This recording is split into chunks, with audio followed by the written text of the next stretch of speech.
So, hello, assalamu alaikum to everyone. Am I audible and visible to you guys? आवाज आ रही है मेरी? Hello, hello, hello. Audible, visible. आवाज आ रही है मेरी?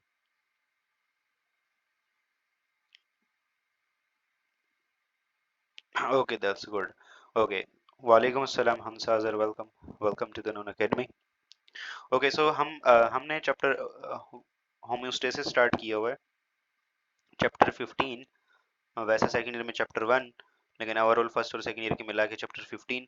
तो इसमें हमारे पास आज हम जो डिटेल में देखेंगे तो उसमें हमारे पास function of kidney under the influence of hormones. जो हार्मोन्स हैं एडीएच, एल्डोस्टेरोन, उनके इन्फ्लुएंस में किडनी कैसे काम करता है. यूरिन की कॉम्पोजिशन देखेंगे, किडनी स्टोन के बारे में बात करेंगे, और थोड़ा सा यूरिनरी ट्रैक्ट इन्फेक्शन जो होते हैं, यूटीआईज जिन्हें हम कहते हैं, उसके बारे में हम डिस्कस करेंगे. ठीक है, so let's begin with the first thing first. सबसे पहले हमने कल जो है वो ये डिस्कस कर लिया था कि हमारे पास यूरिन कैसे बनता है. ठीक है, हमने पूरा डिटेल में किडनी के जो फंक्शंस थे चार, जिसके थ्रू यूरिन बनता है, वो हमने डिटेल में देख लिया था. Ultra filtration, selective reabsorption, tubular secretion and counter current multiplier system. तो ये हमने डिटेल में डिस्कस कर लिया था. ओके, सो आज का जो हमारा टॉपिक है वो है, पहले तो हम बात करते हैं कॉम्पोजिशन ऑफ यूरिन. ठीक है, और इसके बाद हमारे पास किडनी के function under the influence of different hormones, और इसके बाद हम बात करेंगे किडनी स्टोन की. So let's begin with the composition of urine. तो यहाँ पे आप लोगों की बुक का टेबल नंबर 15.1 दिया गया है, और इसमें देखो गिवन है पूरा. एक साइड पे कॉलम में आप लोगों को प्लाज्मा कंसंट्रेशन शो हो रही होगी, और एक साइड पे यूरिन की कंसंट्रेशन शो हो रही होगी. ठीक है, तो अगर ब्लड प्लाज्मा की बात करें तो वहां पे जो वाटर होता है, वाटर कंटेंट सबसे पहला जो है वाटर, वो 90% होते हैं. ठीक है, और जो आपका यूरिन होता है, यूरिन में 95% वाटर होता है. ठीक है, तो रिमेंबर एक चीज याद रखें कि आपका जो यूरिन होता है उसमें 95% वाटर होता है, बाकी 5% में डिजोल्व सब्सटेंसेस होते हैं, उसमें यूरिया, यूरिक एसिड, क्रेटिनिन, ये सब होता है. ठीक हो गया. सेकंड नंबर पे प्रोटीन्स. तो हमारे प्लाज्मा में नॉर्मली जो प्रोटीन्स होती हैं वो 8% के अराउंड होती हैं. ठीक है, उसमें सारी प्रोटीन्स, अल्ब्यूमिन, ग्लोब्यूलिन, जितनी भी प्रोटीन्स हैं सब आ जाती हैं. ठीक है, यूरिन के अंदर कोई प्रोटीन नहीं होती. अगर यूरिन के अंदर कोई प्रोटीन आ रही है तो इट्स मीन कि किडनी में कोई ना कोई मसला है. ठीक है, ग्लूकोज की बात करें तो प्लाज्मा में ग्लूकोज 0.1% के अराउंड होता है, और यूरिन में नहीं होता. अगर यूरिन में आ रहा है तो इसका मतलब पेशेंट डायबिटिक है, और कोई कंडीशन हो सकती है दूसरी. ठीक है, इसके बाद यूरिया की बात करें, urea is an hydrogenous waste. Blood plasma में इसको कम होना चाहिए, तो प्लाज्मा में देखो कितना है, 0.03% के आसपास. और देखो यूरिन में ज्यादा है क्योंकि एक्सक्रीट आउट हो रहा है, 2% के अराउंड है ये. ठीक है, तो दो मेजर कंपोनेंट्स जो है ना हमारे पास यूरिन के, वो वाटर है और साथ में यूरिया है. सेकंड नंबर पे यूरिया है, पहले नंबर पे 95% है वाटर, और 2% क्या है, यूरिया है. 97% हो गया. 3% चीजों में हमारे पास छोटी मोटी चीजें आती हैं. यूरिक एसिड की बात करें तो यूरिक एसिड ब्लड में देखो इतना होता है 0.004%, और यूरिन में 0.05%. ठीक है, सिमिलरली अमोनिया यहाँ पे गिवन है. ठीक है, क्रेटिनिन गिवन है, सब पूरी कंपोजिशन दी हुई है. ठीक है, अब यहाँ पे मैं हर एक को वन बाय वन डिटेल में नहीं बता सकता, just have a look at this. और यहाँ पे देखें, ब्लड में जो चीज प्रोटीन देखी नहीं है, सॉरी ब्लड में प्रोटीन है, यूरिन में नहीं है, which is a good sign. ठीक है, अगर ऐसी रिपोर्ट आती है आपके पास तो इसका मतलब सही है, यूरिन में प्रोटीन नहीं आनी चाहिए. वालेकुम अस्सलाम, welcome. Saeed Samra welcome, Mehjabeen welcome. वालेकुम अस्सलाम सहर सलीम वेलकम. ओके, ठीक है, तो यहाँ तक ये क्लियर है सब. अगर कोई पूछे यूरिन की कॉम्पोजिशन क्या है तो ये वाला पूरा लिख के आ जाएगा. ठीक है, यहाँ पे याद क्या करना है, यहाँ पे ना बाकी इतना ज्यादा डिटेल में याद नहीं करना. 95% क्या है, मैंने दिया रिप्लाई दिए तो अभी.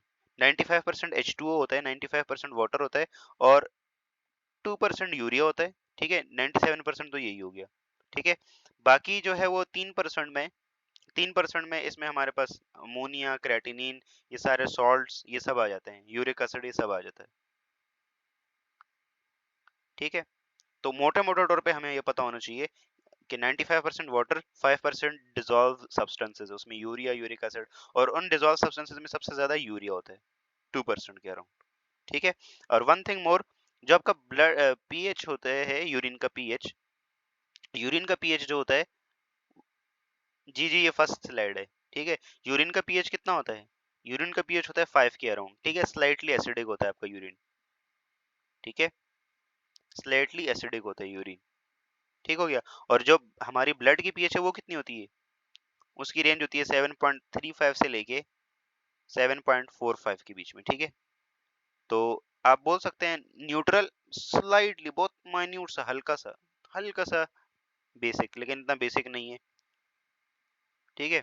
7.35 से लेके 7.45 ये आपकी प्लाज्मा या ब्लड की पीएच है, ठीक है। और 5 आपकी किसकी पीएच है, यूरिन की पीएच है। तो ये एमसीक्यूज में पूछा जाता है कि what is the pH of urine, ठीक है। तो यूरिन की जो पीएच होती है वो कितनी होती है, 5 होती है। प्लाज्मा की पीएच मैंने आप लोगों को बता दी, यहाँ तक क्लियर है? Any confusion up to this, कोई कोई मसला, कोई प्रॉब्लम? इसके बाद हम देखेंगे किडनी की working under the influence of hormones. तो हार्मोन्स के इन्फ्लुएंस में किडनी कैसे काम करता है, तो ये वाली चीज देख लेते हैं। इसके बाद हम यूरिनरी ट्रैक्ट इन्फेक्शंस के बारे में बात करेंगे, and then we will talk about the, yes, kidney stone. Okay, so यहाँ पे देखें तो हमारे पास effect of hormones on kidney function, on the working of kidney. तो यहाँ पे कितने हार्मोन्स हैं, 3 मेन हार्मोन्स हैं। एक हमारे पास एडीएच है, एक हमारे पास एल्डोस्टेरोन है, एक हमारे पास पैराथॉर्मोन है, ठीक है। इन सबकी साइट ऑफ रिलीज आप लोगों को पता होना चाहिए। एंटी डायूरेटिक हार्मोन कहाँ से रिलीज होता है, यस, एंटी डायूरेटिक कहाँ से रिलीज होता है? वालेकुम अस्सलाम गुलाम द सगीर, वालेकुम अस्सलाम, वेलकम। मदीहा फर्स्ट ईयर, फिस्टर की क्लास हो रही है, फिस्टर के ग्रुप ज्वाइन करो, फिस्टर के फर्स्ट ईयर के ग्रुप ज्वाइन करो।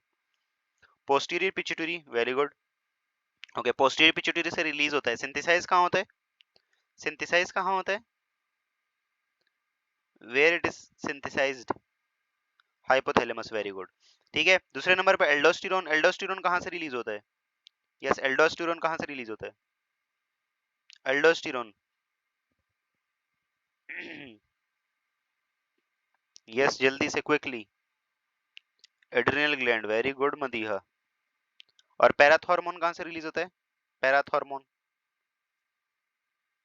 पैराथॉर्मोन कहाँ से रिलीज होता है, thyroid gland, very good.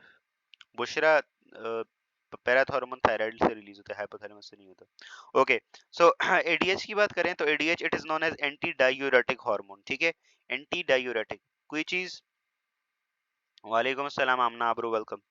So it is anti diuretic hormone, इसे हम दूसरा नाम वेसोप्रेसन भी कहते हैं, ठीक है, वेसोप्रेसन। और ये कब रिलीज होता है, ये हमारे पास वालेकुम अस्सलाम मरियम जावेद, वेलकम। सो ये हमारे पास कब रिलीज होता है, जब हमारे ब्लड में वाटर का कंटेंट कम हो जाता है ना। तो देखो हमारा ब्लड जो है वो हाइपोथैलेमस के पास से गुजरता है, राइट। तो हाइपोथैलेमस से पास से गुजरता है, वहां पे जब ऑस्मोटिक प्रेशर ड्रॉप दिखता है ना, ठीक है, वहां पे ऑस्मो रिसेप्टर होते हैं ना हाइपोथैलेमस के अंदर। तो वो ऑस्मो रिसेप्टर जब जी जी मैं रिकॉर्ड कर रहा हूँ, जो ऑस्मो रिसेप्टर होते हैं वो जो ब्लड का हमारे पास ऑस्मोटिक प्रेशर जब डाउन हो जाता है ना, तो इट मीन्स कि उसके अंदर पानी कम है, ठीक है, पानी कम है। तो पानी जब कम हो जाता है, तो उसके रिस्पॉन्स में हाइपोथैलेमस क्या करता है, हाइपोथैलेमस एडीएच को सिंथेसाइज करता है, ठीक है। ये देखें, ऑस्मो रिसेप्टर होते हैं यहाँ पे, ठीक है। तो ऑस्मो रिसेप्टर होते हैं, वो इस चीज को डिटेक्ट करते हैं कि भाई ब्लड का ऑस्मोटिक प्रेशर कम है, मीनिंग कि पानी कम है। तो वो क्या करते हैं, वो हाइपोथैलेमस एडीएच सिंथेसाइज करता है। एडीएच जाता है पोस्टीरियर पिट्यूटरी में, स्लाइडली थोड़े स्टोर रहता है, और उसके बाद फिर कहाँ चला जाता है, फिर चला जाता है किडनी के पास, फिर रिलीज होता है और फिर किडनीज के पास चला जाता है, ठीक है। और किडनीज में इसका टारगेट क्या होता है, किडनीज में इसका टारगेट होता है नेफ्रॉन का कलेक्टिंग डक्ट, ठीक है। तो यहाँ पे देखें नेफ्रॉन का collecting duct, just a minute, यहाँ पे देखिए नजर आ रहा होगा, this is your collecting duct, ये नेफ्रॉन की कलेक्टिंग डक्ट है। तो ये कलेक्टिंग डक्ट ज्यादा वाटर परमिएबल हो जाती है, फिर under the influence of ADH ये कलेक्टिंग डक्ट ज्यादा वाटर परमिएबल हो जाती है, और उससे फिर ज्यादा वाटर रीअब्सॉर्ब होता है, ठीक है। तो इस तरह से हमारे पास वाटर की रीअब्सॉर्प्शन होती है। यहाँ इस वाली स्लाइड में देखिए, इस वाली स्लाइड में नजर आ रहा होगा, देखिए यहाँ पे कोई एडीएच नहीं है, यहाँ पे देखिए आप लोगों को कोई एडीएच नजर नहीं आ रहा, तो नो एडीएच प्रेजेंट। और यहाँ देखें एडीएच है, तो एडीएच है तो देखो कलेक्टिंग डक्ट में ज्यादा वाटर रीअब्सॉर्ब हो रहा है, ठीक है। तो एडीएच क्या करा देता है, यहाँ पे ज्यादा इनको वाटर परमिएबल कर देता है, कलेक्टिंग डक्ट को ज्यादा वाटर परमिएबल कर देता है। ज्यादा वाटर परमिएबल हो जाएगा तो वाटर रीअब्सॉर्ब हो जाएगा वहां से ब्लड के अंदर। ठीक है, तो एडीएच ऐसे काम करता है। क्लियर है यहाँ तक सब लोगों को? Any confusion up to this? यहाँ तक क्लियर है? इसके अलावा बाकी फंक्शन क्या है? सबसे पहले अब जब वाटर को ये रीअब्सॉर्ब करेगा तो यूरिन के वॉल्यूम को क्या होगा, यूरिन क्या हो जाएगा, यूरिन कंसंट्रेटेड हो जाएगा। ठीक है, जब यूरिन कंसंट्रेटेड हो जाएगा और यूरिन का वॉल्यूम भी क्या होगा, डिक्रीज होगा। तो नंबर वन फंक्शन यूरिन का प्रोडक्शन को डिक्रीज करता है ये, क्योंकि वाटर रीअब्सॉर्ब होगा तो यूरिन की प्रोडक्शन डेफिनेटली डिक्रीज हो जाएगी। ठीक है, इसके अलावा देखो पानी और किससे आपकी बॉडी में से कैसे बाहर जाता है, स्वेटिंग के थ्रू। तो ये स्वेटिंग को भी कम कर देता है, स्वेटिंग को भी कम कर देता है। और नंबर थर्ड पे जैसे देखो आपका ब्लड वॉल्यूम बढ़ेगा, फॉर एग्जांपल पानी रीअब्सॉर्ब हो रहा है ना किडनी से, पानी रीअब्सॉर्ब होगा तो इसका क्या होगा, ब्लड वॉल्यूम बढ़ेगा, ब्लड वॉल्यूम बढ़ेगा तो अल्टीमेटली ब्लड प्रेशर भी बढ़ेगा। तो ये तीन काम करवाता है, थोड़ा ब्लड प्रेशर बढ़वा देता है, स्वेटिंग को डिक्रीज कराता है और यूरिन प्रोडक्शन को डिक्रीज कराता है। ठीक है, और ये कब रिलीज होता है, डिहाइड्रेशन वाली कंडीशन में रिलीज होता है। ठीक है, ये इसकी क्या है, ट्रिगर कंडीशन है डिहाइड्रेशन, यानी कि ब्लड के अंदर पानी कम हो जाता है। ठीक है, और तब एडीएच रिलीज होता है। और ओवर हाइड्रेशन, जब अपने आपके ब्लड में अच्छा खासा पानी है, सफिशिएंट अमाउंट है पानी की, तो तब ये इनहिबिटेड रहेगा। ठीक है, तब रिलीज नहीं होगा। ठीक है, तो एडीएच का काम क्लियर है, कैसे हो रहा है सब कुछ, कैसे तीन मेन फंक्शंस क्लियर हैं इसके। स्वेटिंग को डिक्रीज कराएगा, ब्लड प्रेशर को बढ़ाएगा और प्राइमरी फंक्शन यूरिन की प्रोडक्शन को कम करवाएगा। ठीक है, दूसरा नाम इसका वेसोप्रेसन होता है। क्लियर है यहाँ तक एडीएच का काम? Christopher Clairo. उसके बाद एल्डोस्टेरोन की बात करते हैं। यहाँ पे देखिए एडीएच का पूरा बहुत लंबा फिनोमेना दिया हुआ है। ये देखिए osmo receptor in hypothalamus, osmo receptor इस चेंज को डिटेक्ट करेंगे। ठीक है, ब्लड ऑस्मोटिक चेंज। ओके, इसके बाद हम बात करते हैं एल्डोस्टेरोन की। एल्डोस्टेरोन की अगर हम बात करें तो एल्डोस्टेरोन क्या करवाता है, सोडियम वाटर रिटेंशन करवाता है, राइट। सोडियम की रिटेंशन करवाएगा तो साथ में पानी की भी रिटेंशन ही होती है, क्योंकि सोडियम इलेक्ट्रोलाइट है और इलेक्ट्रोलाइट को अपने साथ जाने के लिए पानी तो जाता ही है। ठीक है, तो एल्डोस्टेरोन रिलीज कहाँ से होता है, हमें पता है एड्रिनल ग्लैंड से रिलीज होता है, एडी से रिलीज होता है। ठीक है, एडी के कौन से पोर्शन है, there are two distinctive region in the adrenal gland, एक मेडुला एक कॉर्टेक्स। तो कहाँ से रिलीज होता है, एड्रिनल, एड्रिनल कॉर्टेक्स से रिलीज होता है। ओके, और ये और ये अंडर द इन्फ्लुएंस ऑफ एक और हार्मोन होता है, पिट्यूटरी ग्लैंड से एक और हार्मोन आता है, उसके इन्फ्लुएंस में होता है इसकी सिक्रीशन। तो बता सकते हैं उस हार्मोन का नाम क्या है? Yes, anyone? ACTH, very good, ACTH, adrenocorticotrophic hormone. ठीक हो गया। और ये एल्डोस्टेरोन क्या करवाएगा, ये एल्डोस्टेरोन हमारे पास सोडियम वाटर की रिटेंशन करवाएगा।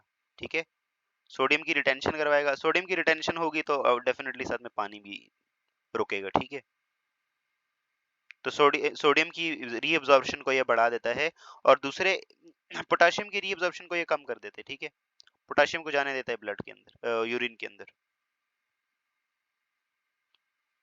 ठीक हो गया।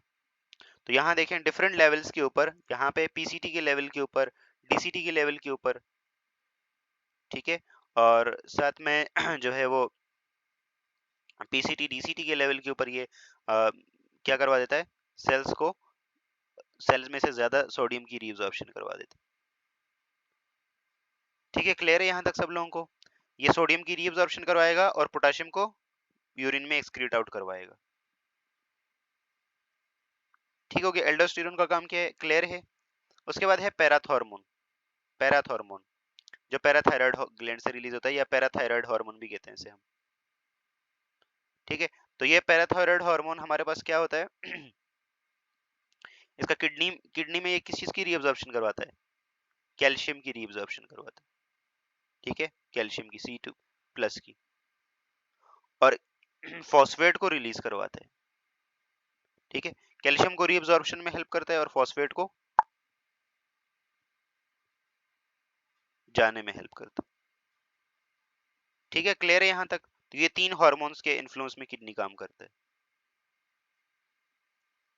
ओके, यहाँ तक क्लियर है सब लोगों को? क्रिस्टोफर क्लैरो। लाइबा अब रिकॉर्डेड लेक्चर देख लेना, बहुत लंबा पढ़ लिया हमने, रिकॉर्डेड लेक्चर देख लेना। ओके। यहाँ पे कॉम्पोजिशन ऑफ यूरिन अगेन से दिया हुआ है, ये देख सकते हैं। तो देखें इसमें 95% वाटर और 2% यूरिन, और बाकी जो 2 to 3% डिजॉल्व चीजें हैं जिसमें यूरिक एसिड, क्रेटिनिन, ये सब। ठीक है। और इसकी पीएच क्या होती है? Your urine is slightly acidic, pH 5 के बराबर होती है। ठीक है। ओके। ये एमसीक्यूज में आता था, बोर्ड के एमसीक्यूज में आता है। इसके बाद हम बात करते हैं अब हमने ये डिस्कस कर लिया। अब हम देख लेते हैं ना यूरिनरी ट्रैक्ट के कुछ इन्फेक्शंस देख लेते हैं। ठीक है। तो हमारे जो पूरा यूरिनरी ट्रैक्ट है, हमने यूरिनरी सिस्टम पढ़ा है, उसमें किडनीज आती हैं, उसमें यूरेटर आता है, उसमें यूरिनरी ब्लैडर आता है, उसमें यूरेथ्रा आता है। तो वहां पे ना डिफरेंट डिफरेंट इन्फेक्शंस पॉसिबल हैं। ठीक है। तो उन इन्फेक्शंस को देख लेते हैं। इस बुक में आप लोगों के पास ये गिवन है with the name of urinary disorders के नाम से, बट इन्हें हम यूटीआईज भी कहते हैं, यूरिनरी ट्रैक्ट इन्फेक्शंस। ठीक है। तो ये जो यूटीआईज होते हैं, यूरिनरी ट्रैक्ट इन्फेक्शंस, ये हमारे यूरिनरी ब्लैडर मतलब हमारे जो यूरिनरी सिस्टम है उसमें कहीं भी हो सकते हैं। ठीक है। और इन्फेक्शन आपको पता है मेजॉरिटी टाइम बैक्टीरिया या फंगस वगैरह करवा रहे होते हैं। ठीक है। तो सबसे पहले हमारे पास जो इन्फेक्शन है या नेम ऑफ डिजीज है, तो वो है पाइलोनेफ्राइटिस। ठीक है। तो किसी भी चीज के आहार में ITIS आ जाए तो आप लोगों को पता है वहां इन्फेक्शन या इन्फ्लेमेशन हुए। ठीक है। तो पाइलोनेफ्राइटिस का मतलब होता है कि ये किसका है? ये नेफ्रॉन्स का इन्फेक्शन है, ये किडनी का इन्फेक्शन है। अगर किडनी किडनी या नेफ्रॉन में ये चीज हो रही हो तो उसे हम क्या बोलेंगे? पाइलोनेफ्राइटिस। ठीक है। और पाइलोनेफ्राइटिस इधर जो मेजॉरिटी यूटीआई जो कॉज करवाता है ना, वो इकोलाई बैक्टीरिया होता है। वही इकोलाई वही इकोलाई बैक्टीरिया होता है जो आप लोग रिकॉम्बिनेंट डीएनए टेक्नोलॉजी में यूज करते हैं, लेकिन उसके डिफरेंट पैथोजेनिक स्ट्रेन्स होते हैं। तो ये वो वाले बैक्टीरिया। ठीक है। एंटर कहाँ से होते हैं? एंटर होने के मल्टीपल वेज हैं, उसकी हम बात कर देंगे। ठीक है। तो pyelonephritis is the infection of kidney और नेफ्रॉन्स। इसका कॉजेटिव एजेंट क्या है? इकोलाई। ठीक है। और इसके सिम्टम्स क्या हैं? तो अगर बैक्टीरिया किडनी तक पहुंच जाता है तो इसमें नोजिया, वोमिटिंग, बैक पेन होगा, हाई फीवर विथ कोल्ड। ठीक है। ये सारे सिम्टम्स हैं। इसके साथ साथ यूरिनेशन में भी प्रॉब्लम हो सकती है, यूरिन का जो कलर है वो टर्बिड हो सकता है। ठीक है। और इस तरह की दूसरी तीसरी चीजें आप लोगों को दिखाई देंगी। ठीक है। तो इसने डिजीज का नाम बता दिया, ऑर्गेनिज्म का नाम बता दिया, सिम्टम्स बता दिए, ट्रीटमेंट नहीं बताया। तो मेजॉरिटी आपको पता है जब हम इन्फेक्शन को ट्रीट करते हैं ना, तो हम एंटीबायोटिक्स देते हैं। बैक्टीरियल इन्फेक्शन को ट्रीट करते हैं तो एंटीबायोटिक्स देते हैं। तो मेजॉरिटी यूटीआई के केस में ये जो सिप्रोफ्लॉक्सासिन और ये इकोलाई को अगर मारना है ना, तो ये सिप्रोफ्लॉक्सासिन, लियोफ्लॉक्सासिन, ये अच्छे से काम करती हैं। ठीक है। तो these are called the quinolones class of antibiotics. तो सिप्रोफ्लॉक्सासिन, ये जितनी भी एंटीबायोटिक आप जर्नली लिखते हैं कि इनका जो ट्रीटमेंट है वो एंटीबायोटिक से होता है, स्पेसिफिक एंटीबायोटिक मेंशन करने की जरूरत नहीं। ठीक है। तो ट्रीटमेंट एंटीबायोटिक से होता है, एंटीबायोटिक का कोर्स होता है, वो करते हैं, उससे खत्म हो जाता है पाइलोनेफ्राइटिस। ठीक है। क्लियर है यहाँ तक सब लोगों को? क्लियर? क्रिस्टोफर क्लैरो। ओके। दूसरे नंबर पे है हमारे पास है यूरिथ्राइटिस। यूरिथ्राइटिस। तो यूरिथ्राइटिस जो है हमारे पास,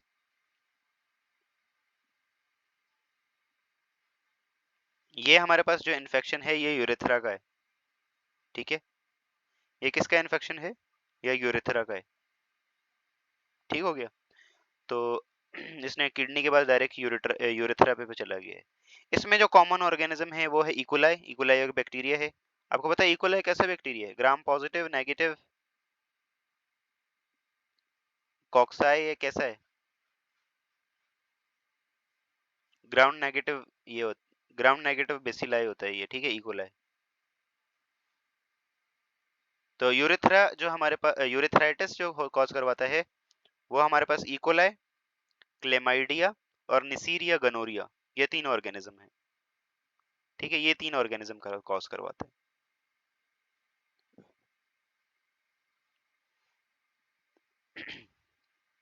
बेटा बैक्टीरिया एंटर कहाँ से करते हैं? तो दो ही रास्ते हैं। एक तो ये हमारा ये यूरिनरी ट्रैक्ट जो है ना, इसके थ्रू एंटर होते हैं। ठीक है, यूरेथ्रा, यूरेथ्रा की ओपनिंग है ना बाहर, तो यूरेथ्रा के थ्रू अंदर यूरिनरी ब्लैडर, यूरिनरी ब्लैडर से ऊपर अगर चला गया यूरेटर, यूरेटर से किडनी। एक तो ये रूट है।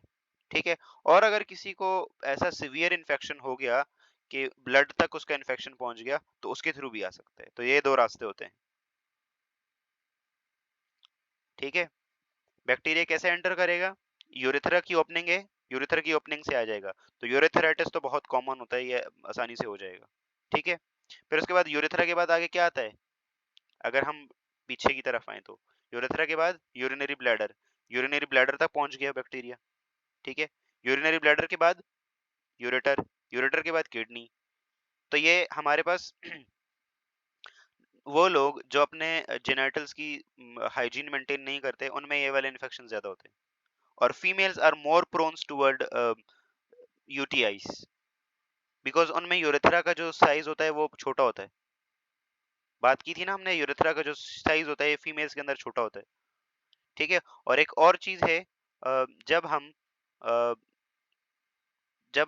फॉर एग्जांपल वॉशरूम जाते हैं, ठीक है, तो उस वक्त जब लाइक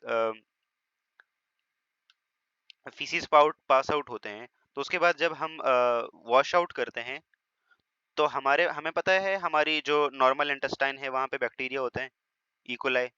तो वो हमारे वो जो अनडाइजेस्टेड फूड होता है, जो फीसिस होते हैं, उनके साथ आ जाते हैं। ठीक है, तो जैसे ही हम वॉश आउट करते हैं, ठीक है, तो वो बैक्टीरिया पीछे से, ठीक है, क्योंकि देयर इज लाइक इतना डिस्टेंस तो नहीं होता ना, जो रेक्टम और एनल डिस्चार्ज होता है वहां से आगे, आपकी जो फर्दर फ्रंट साइड पे जो जेनिटल्स है, उतना डिस्टेंस तो नहीं होता।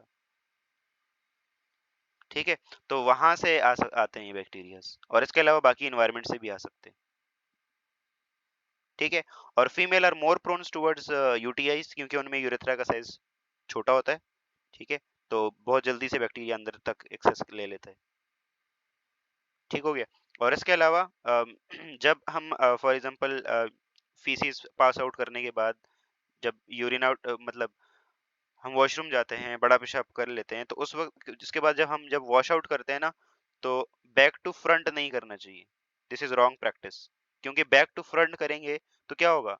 पीछे से जो हमारे पास एनल रूट से जो डिस्चार्ज हुआ, वहां से जो बैक्टीरिया है ना, वो फ्रंट साइड पे और फ्रंट साइड से देन एंटर होके यूटीआईज कॉज करवा सकते हैं। ठीक हो गया, तो फीमेल में ये बड़ी कॉमन कॉज है। Got it Ghulam Dastagir? Urethritis हमारे पास यूरेथ्रा का है, और इसमें कॉमन ऑर्गेनिज्म ये हैं, इसके सिम्टम्स ये हैं कि फीलिंग ऑफ फ्रीक्वेंट और अर्जेंट नीड ऑफ यूरिनेशन। ठीक है, urination, difficulty in starting urination. ठीक है, बहुत सारे लोग, आप लोगों ने देखा हो ना कि यूरिन स्टार्ट करते वक्त बहुत डिफिकल्टी फील होती है। Pen during sex. ठीक है, discharge from the urethral opening और विजाइना। ठीक है, अगर निसीरिया होता है ना, तो निसीरिया का क्लासिकल सिम्टम ये होता है कि वहां पे ना व्हाइट पस प्रोड्यूस हो जाता है। तो उसका डिस्चार्ज हो सकता है यूरेथ्रा से, या यूरेथ्रल ओपनिंग से, या विजाइना से। ठीक है, उसके बाद है सिस्टाइटिस। सिस्टाइटिस जो होता है ये हमारे पास यूरिनरी ब्लैडर का इन्फेक्शन होता है। ठीक है, यूबी का इन्फेक्शन होता है, और मोस्ट पॉजिटिव ऑर्गेनिज्म इसका है इकोलाई। ठीक है, यहाँ पे तीनों जगह पे ना इसने बैक्टीरिया की बात की है, इकोलाई इकोलाई इकोलाई।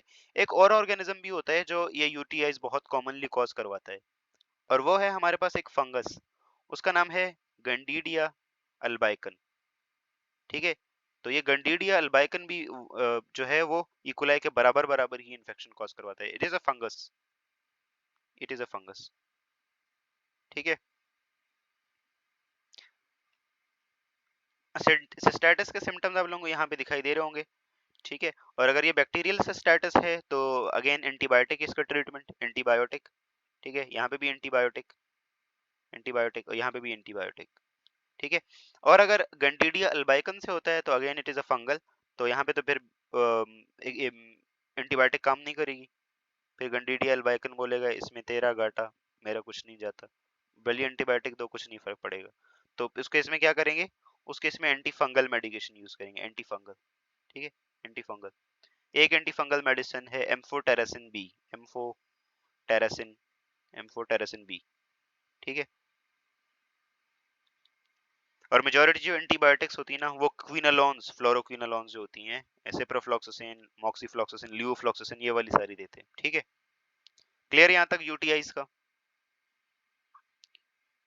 इसने एक और इन्फेक्शन की बात नहीं की, जो कि यूरेटर का भी इन्फेक्शन कभी कभी हो जाता है, ठीक है। कभी कभी यूरेटर का इन्फेक्शन भी हो जाता है, उसे हम यूरिट्राइटिस कहते हैं, यूरिट्राइटिस, ठीक है।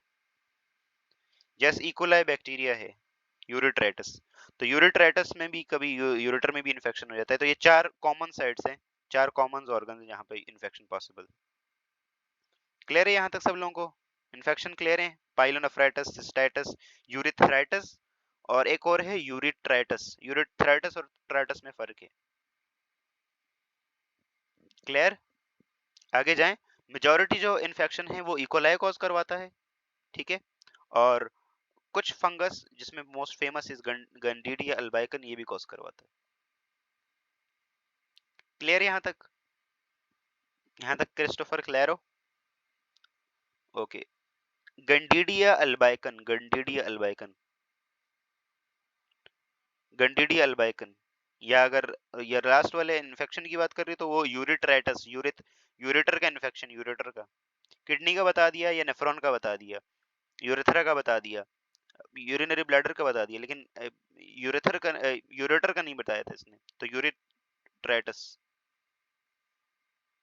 ओके, इसके बाद अब हम बात करते हैं किडनी स्टोन के बारे में, ठीक है।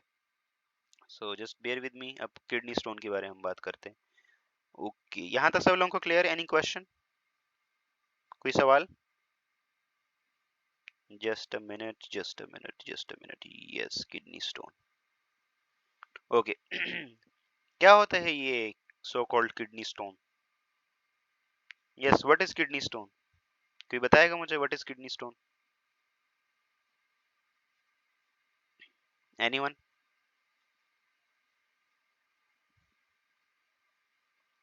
ओके, चले भाई, किडनी स्टोन की अगर हम बात करें तो किडनी स्टोन में हमारे पास क्या है? तो जो ये हमारे पास यहाँ इस डायग्राम में शो हो रहा होगा आप लोगों को, बस ये छोटे छोटे स्टोन्स नजर आ रहे होंगे। तो किडनी स्टोन्स एक्चुअली में क्या होता है? हार्ड क्रिस्टलाइन मिनरल्स होते हैं, ठीक है, जो कि डिपॉजिट होते रहते हैं टाइम टू टाइम, ठीक है।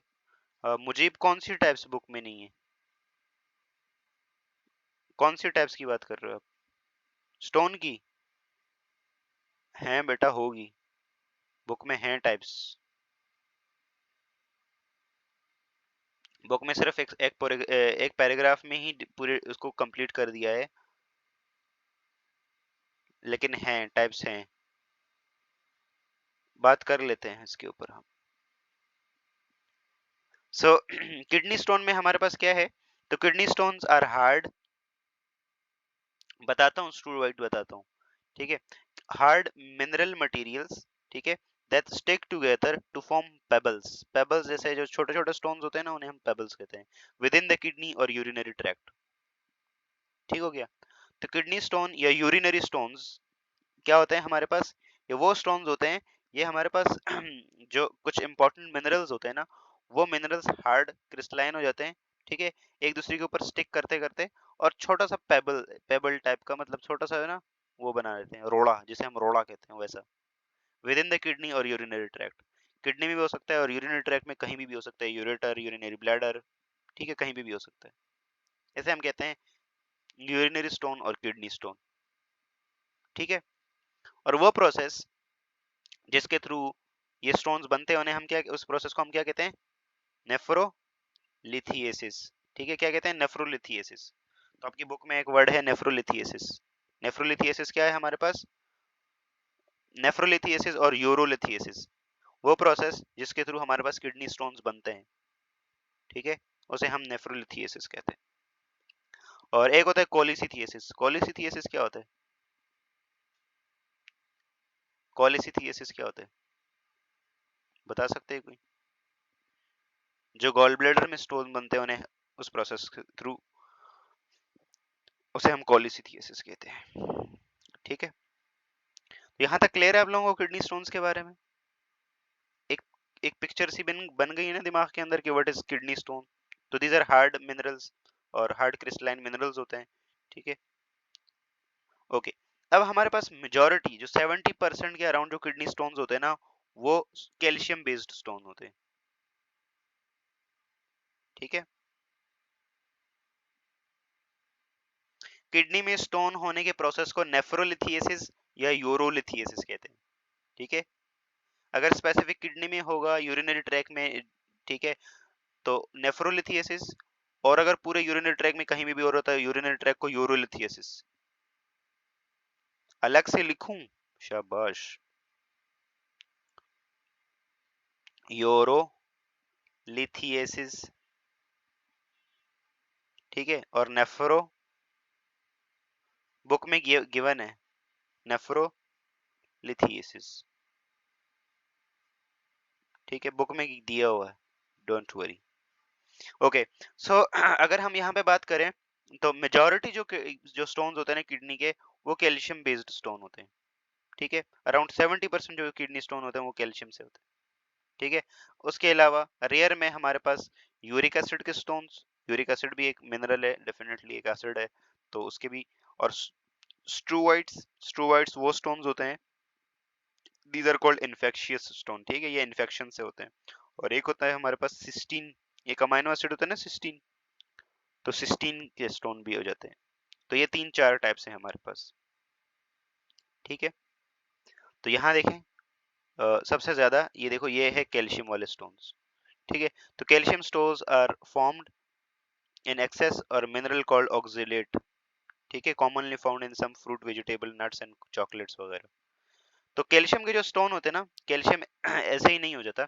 कैल्शियम के साथ एक हमारे पास एक और मिनरल होता है, जिसे हम ऑक्जेलेट कहते हैं, ऑक्जेलेट। ऑक्जेलिक एसिड आप लोगों ने पढ़ा होगा, ऑक्जेलिक एसिड।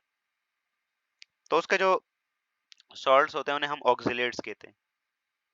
तो ये वाला जो ऑक्जेलेट होता है ना, इसकी कंसंट्रेशन जो ग्रीन लीफी वेजिटेबल्स होती हैं, ठीक है, फ्रूट्स जो होते हैं और कुछ वेजिटेबल्स, उनके अंदर इसकी कंसंट्रेशन ज्यादा होती है, ठीक है। और ये स्टोन्स, ये जब हम ग्रीन लीफी वेजिटेबल ज्यादा कंज्यूम करते हैं तो हमारी बॉडी में ऑक्जेलेट का लेवल बढ़ता है। ऑक्जेलेट बढ़ता है तो उसे हम हाइपर ऑक्सिलेरिया कहते हैं, हाइपर हाइपर ऑक्सिलोरिया, ठीक है। यूरिन में जब ऑक्जेलेट की कंसंट्रेशन बढ़ती है तो हाइपर ऑक्सिलोरिया, ठीक है। अब जब हाइपर ऑक्सिलोरिया होता है तो ये हमारे पास CO4-2 इसका फॉर्मूला होता है, C2O4-। आप लोगों ने ये पढ़ा होगा, ये वाला फॉर्मूला। ऑक्जेलिक एसिड का स्ट्रक्चर ये होता है, COO negative, COO negative, H लगा दो तो ऑक्जेलेट ऑक्जेलिक एसिड बन जाता है, H को हटा दो तो ये ऑक्जेलेट होता है, ठीक है।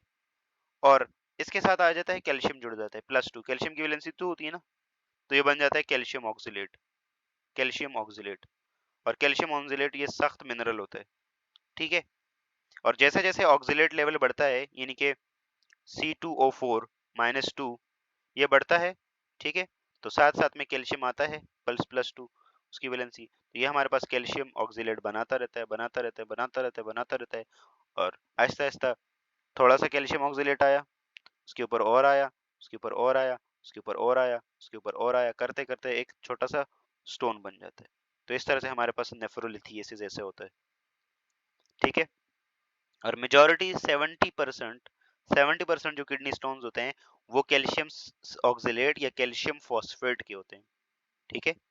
कैल्शियम ऑक्जेलेट या calcium phosphate, majority calcium oxalate होता है इसमें। और कैल्शियम ऑक्जेलेट हमें कहाँ से मिलता है?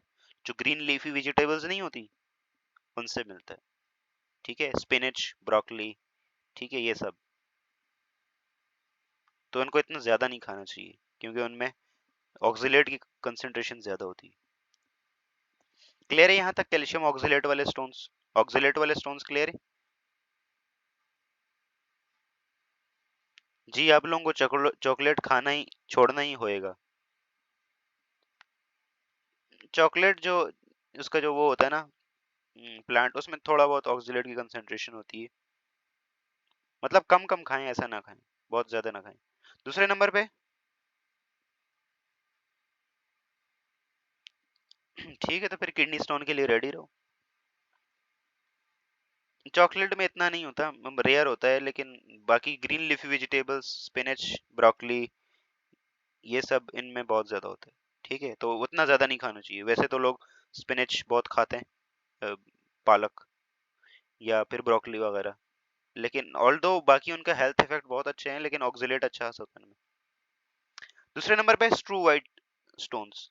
अगर हमारे पास यूरिनरी ट्रैक्ट में ऐसा ऐसा इन्फेक्शन है, ठीक है, तो वहां पे डेफिनेटली कोई ना कोई माइक्रो ऑर्गेनिज्म होता है ना, बैक्टीरिया होता है। तो ये जो स्ट्रू वाइट्स होते हैं, इन्हें हम इन्फेक्शियस स्टोन कहते हैं। क्या कहते हैं? Infectious stone, infectious stone. ठीक है, तो कुछ कुछ परसेंट जो यूटीआईज होते हैं, उसमें वो जो हमारे पास बैक्टीरिया, जो माइक्रो ऑर्गेनिज्म जिसकी वजह से इन्फेक्शन होता है ना, वो एक मटेरियल रिलीज करता है। उस मटेरियल की कॉम्पोजिशन एग्जैक्ट यही होती है, कैल्शियम ऑक्सलेट या फॉस्फेट। ठीक है, तो वो आहिस्ता आहिस्ता डिपॉजिट होना स्टार्ट होता है और उससे भी जो है वो स्टोन बन जाता है। ठीक है, ये कम होता है, वैसे लेस कॉमन होता है। More common is this one.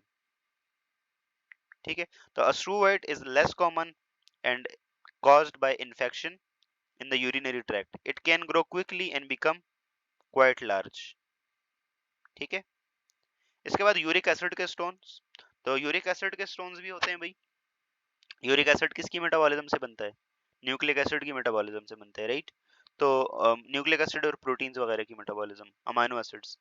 तो जो लोग मीट वगैरह बहुत ज्यादा यूज करते हैं, तो उनके ब्लड में यूरिक एसिड की कंसंट्रेशन बढ़ती है। रिमेंबर, यूरिक एसिड एक एसिड है, तो ये बेस के साथ जब मिल के या पानी की कमी होती है, तो आपको पता है यूरिक एसिड पानी के अंदर वैसे भी लेस सोल्यूबल होता है। ठीक है, तो जब पानी डिहाइड्रेशन होती है, कमी होती है, तो उस केस में ये प्रेसिपिटेट आउट हो जाता है, प्रेसिपिटेट आउट हो जाता है, और आहिस्ता आहिस्ता जो है वो स्टोन्स बनाना स्टार्ट कर देते हैं। ठीक है, और यूरिक एसिड अगर जॉइंट में डिपॉजिट हो जाए, तो एक और डिजीज ये कॉज करवाता है। मुझे कोई बता सकता है उस डिजीज का नाम? एनीवन? अगर ये जॉइंट में डिपॉजिट होना स्टार्ट हो जाए।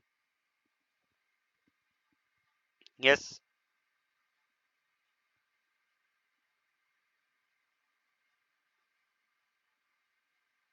गाउटी arthritis. Very good, very good, it is gouty arthritis. ठीक है, और उसके बाद है सिस्टीन वाले स्टोन। सिस्टीन एक अमाइनो एसिड है। सिस्टीन सिस्टीन बहुत अच्छा अमाइनो एसिड है, डाइसल्फाइड बॉन्ड बनाता है ये। तो कुछ लोगों में इनहेरिटेड डिजीज होती है कि वो ये सिस्टीन अगर एक्सेस हो जाए तो इसको रिलीज नहीं कर सकते, या कोई सर्टेन अमाइनो एसिड और भी हैं, उनको रिलीज नहीं कर सकते। गुलाम दस्तगीर, देयर इज अ कॉन्सेप्ट के बैलेंस खाएं। ठीक है, अब पालक कितने टाइम में आप खाते हैं आप लोग? वैसे तो खाते ही नहीं। ब्रोकली कितना टाइम में खाते हैं? या ग्रीन लीफी वेजिटेबल्स कितना ही खाते हैं? कम कम ही खाते हैं ना। हाँ, साग, ग्रीन लीफी वेजिटेबल जितनी भी हैं सब में होगा। ग्रीन लीफी वेजिटेबल्स जितनी भी हैं। ठीक है, तो सिस्टीन वाले जो स्टोन्स होते हैं वो अमाइनो एसिड सिस्टीन की वजह से होते हैं। कुछ लोगों में जेनेटिक इनहेरिटेड डिसऑर्डर होता है कि वो सिस्टीन को रिलीज नहीं कर पाते, एक्सक्रीट आउट नहीं कर पाते। ठीक है, जेनेटिक्स में। तो वो सिस्टीन ऐसे ऐसे डिपॉजिट होता है और देन क्या होता है? सिस्टीन बेस्ड स्टोन बन जाते हैं। जेंथीन, जेंथीन एक और एक्सक्रीटरी प्रोडक्ट है, जैसे यूरिक एसिड होता है, इस तरह से जेंथीन भी होता है।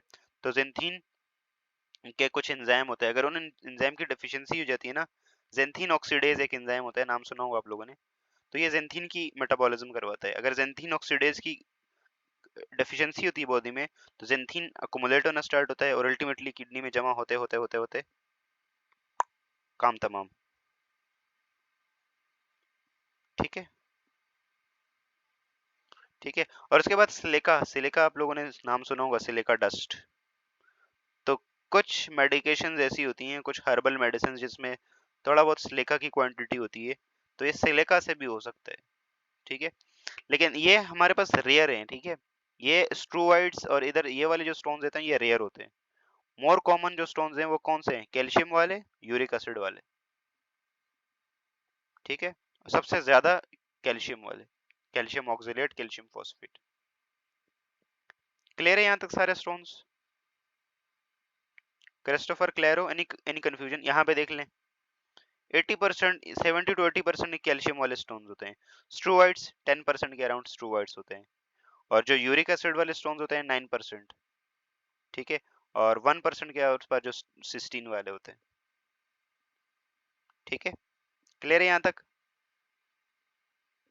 और जो स्ट्रूवाइट्स में जो बैक्टीरिया जो रिलीज वो करवाते हैं ना, तो यूरिनरी ट्रैक्ट इन्फेक्शन, अगर प्रोटियो माइक्रोबिलाइस, क्लेब्सिलिया नमूनियाe, एंटेरोबैक्टर और सूडोमोना एरिजिनोसा, ये बैक्टीरिया, इनसे अगर ये होता है ना इन्फेक्शन यूटीआई में, तो जो है वो स्ट्रूवाइट्स बन सकते हैं, ठीक है। यहाँ देखो लिखा हुआ है एवोकाडो, एवोकाडो को वैसे हेल्दी माना जाता है। Dates, grapefruit, kiwi, orange, ठीक है, टोमेटो सॉस, स्पिनच, ठीक है, रास्पबेरीज, इन सब में ऑक्जेलेट की क्वांटिटी ज्यादा होती है, तो इनको ना इतना ज्यादा ना खाएं, वरना तो एवोकाडो का लोग पता नहीं टोस्ट बना के हर दिन खा रहे होते हैं।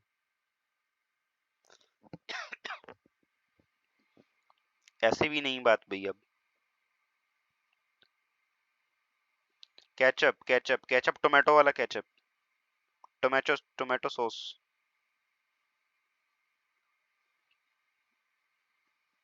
समोसा भी ना खाएं बेटा, समोसे से पता है वहाँ गंदा तेल होता है, उससे उससे हार्ट की बीमारी हो सकती है, ठीक है, कुछ खाना ही छोड़ दो।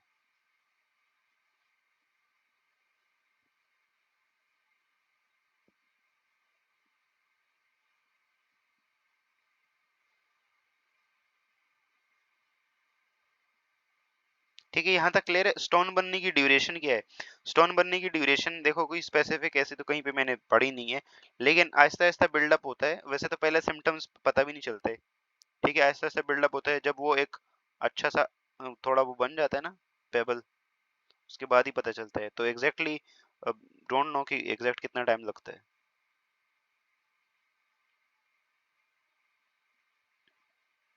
हाँ, बाहर वाले लोगों को सोचना चाहिए, यू आर राइट। यहाँ तक क्लियर है सब लोगों को? किडनी स्टोन्स सिम्टम्स देख लेते हैं किडनी स्टोन्स के। तो किडनी स्टोन के क्या क्या सिम्टम्स हैं भाई? तो सीवियर पेन होता है बैक में, ठीक है, लोअर बैक में सीवियर पेन होता है, बिलो द रिब्स, ठीक है, और पेन रेडिएट होता है लोअर एब्डोमेन के अंदर, एंड उसके बाद pain that comes in waves and fluctuate in intensity, ठीक है, वेव्स की फॉर्म में आता है, जैसे समुद्र की वेव्स आती है ना, पेन आया खत्म हुआ फिर आया, आया खत्म हुआ फिर आया, ठीक है। परसिस्टेंट नीड टू यूरिनेट, उनको कंटिन्यूसली लगेगा कि भाई हमें यूरिनेट करना है, ठीक है। Urinating more often than usual, ठीक है, एक से ज्यादा बार यूरिन आना। बर्निंग सेंसेशन ड्यूरिंग यूरिनेशन, ठीक है, urinating small small amounts, red pink और ब्राउन यूरिन, ठीक है, क्लाउडी और foul smelling urine, nausea vomiting, ठीक है, fever and chills if infectious, अगर इन्फेक्शियस स्टोन है तो फिर फीवर और चिल्स भी होते हैं, ठीक है। तो ये सारे सिम्टम्स हैं किडनी स्टोन के। और जैसे अक्टूबर का मंथ किस लिए मनाया जाता है? ब्रेस्ट कैंसर या किसी भी कैंसर की अवेयरनेस के लिए, ठीक है।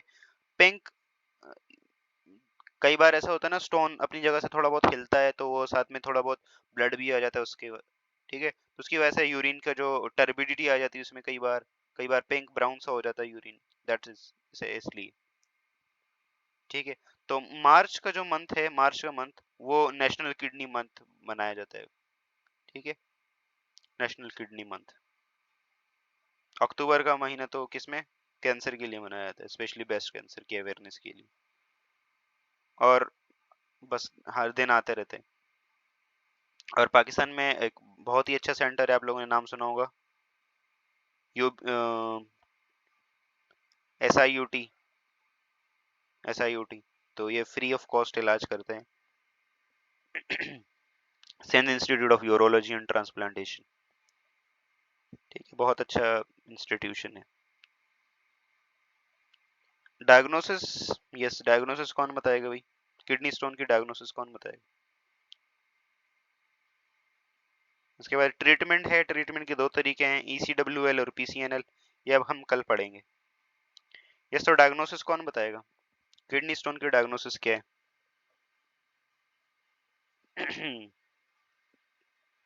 ये आप लोगों को मैं असाइनमेंट दे देता हूँ ग्रुप पे। What is the diagnosis of kidney stone? Percutaneous नेफ्रोलिथोटमी।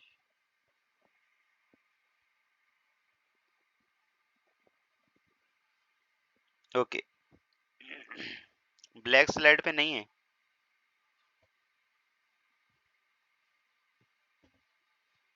Diagnosis नहीं है, डायग्नोसिस नहीं है। यहाँ तक क्लियर है सब लोगों को? यहाँ तक क्रिस्टोफर क्लियर हो, सारी चीजें क्लियर हैं, any confusion up to this? हमने आज बहुत अच्छा खासा पढ़ लिया। अल्ट्रासाउंड वेरी गुड, और अल्ट्रासाउंड करेंगे, यस वेरी गुड। जितनी भी इमेजिंग वाली टेक्निक है ना वो यूज करेंगे यहाँ पे, क्योंकि स्टोन है तो स्टोन नजर आ जाएगा। ठीक है, तो अल्ट्रासाउंड, एक्सरेज, प्राइमरीली अल्ट्रासाउंड।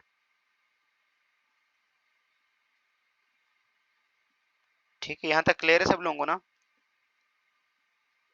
चलें, दैट्स गुड। इसके बाद हम ना ये PCNL का प्रोसीजर और बाकी ये पढ़ेंगे, और उसके बाद है रीनल फेलियर और किडनी फेलियर, इसके बारे में हम बात करेंगे। बाकी जो आप लोगों को मैंने दिया था वो काम, होमवर्क किया आप लोगों ने? फिर किडनी ट्रांसप्लांट है और फिर ये चैप्टर समाप्त हो जाएगा। क्रिस्टोफर क्लियर हो यहाँ तक, एनी कंफ्यूजन? कोई सवाल है किसी का तो देन लेट मी नो, नहीं तो क्लास डिसमिस। मिलते हैं हम नेक्स्ट क्लास में। Till then keep learning and keep exploring. अल्लाह हाफिज, टाटा, बाय बाय।